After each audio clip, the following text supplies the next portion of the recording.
देखिए, अहंकार की चरम सीमा है। अहंकार तो रावण का भी नहीं टिका, ये तो कुछ है ही नहीं, नाखून बराबर नहीं है। मुझे लगता है कि जब अहंकार चरम पे पहुंच जाता है तो वो अपने आप अपने विनाश का कारण बन जाता है। यहां भी कुछ ऐसा ही हुआ। आम आदमी पार्टी ने अपने अनाउंसमेंट में बहुत स्पष्ट तौर पे ये कहा था कि हम मुख्यमंत्री के किसी भी कार्यक्रम को डिस्टर्ब नहीं करेंगे। हम वहां सवाल पूछने के लिए जा रहे हैं, जनता के सवाल पूछेंगे। मुझे लगता है कि सीएम साहब को सम्मान के साथ कोई भी सवाल पूछे किसी भी पार्टी से, वो आज बीजेपी के मुख्यमंत्री नहीं है, हरियाणा प्रदेश के मुख्यमंत्री हैं। उनको चाहिए था वो उन सवालों का जवाब देते।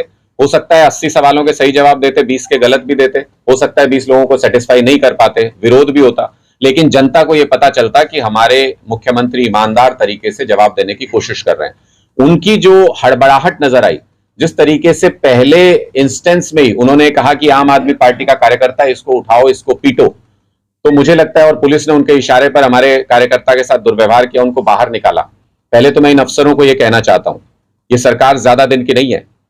जिन कार्यकर्ताओं के ऊपर हाथ डाल रहे हैं, इनको सैल्यूट मारने पड़ेंगे आने वाले दिनों में। इसलिए समय रहते संभल जाइए और इस अहंकारी सरकार का साथ देना छोड़ दीजिए। दूसरा, मुख्यमंत्री जी को आम आदमी पार्टी, मैंने पहले भी कई बार कहा है कि अरविंद केजरीवाल जी के सपने आते हैं इनको रात में, इनको डर लगता है। और हर भ्रष्टाचारी सरकार को ईमानदार, ईमान के पक्के कार्यकर्ताओं से डर लगना चाहिए, आम आदमी पार्टी से डर लगना चाहिए। हम इसमें गौरव महसूस करते हैं। और अगर मुख्यमंत्री जी के मुंह से किसी भी व्यक्ति के लिए देखते ही ये निकलता है कि आम आदमी पार्टी कार्यकर्ता इसलिए सवाल पूछ रहे हैं, तो मुझे लगता है ये उनका डर है जो जनता के सामने उजागर हो गया।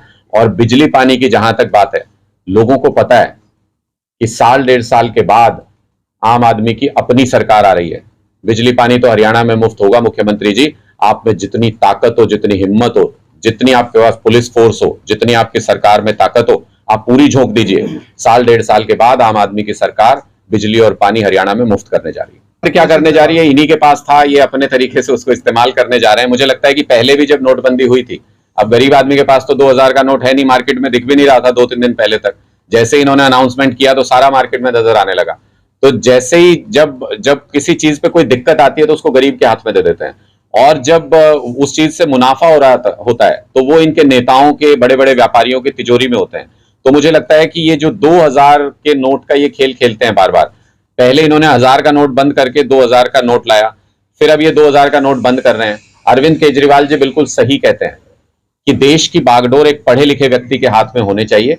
अनपढ़ व्यक्ति को कोई भी आके कुछ भी समझा देता है। कभी बोलता है कि इस दीवार को तोड़ दोगे तो देश ठीक चलेगा, कभी बोलते हैं कि ऊपर आसमान में छेद करो देश ठीक चलेगा, कभी बोलते हैं जमीन में ड्रिल कर दीजिए 100 मीटर नीचे तक देश ठीक चलेगा, कभी बोलते हैं 1000 का नोट बंद कर दीजिए देश ठीक चलेगा, कभी बोलते हैं 2000 का नोट शुरू कर दीजिए देश ठीक चलेगा, कभी बोलते हैं 2000 का नोट बंद कर दीजिए देश ठीक चलेगा।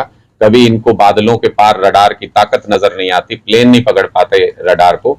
तो मुझे लगता है कि ये सारी चीजें स्पष्ट करती हैं कि देश को इस वक्त एक पढ़े लिखे प्रधानमंत्री की बहुत ज्यादा जरूरत है।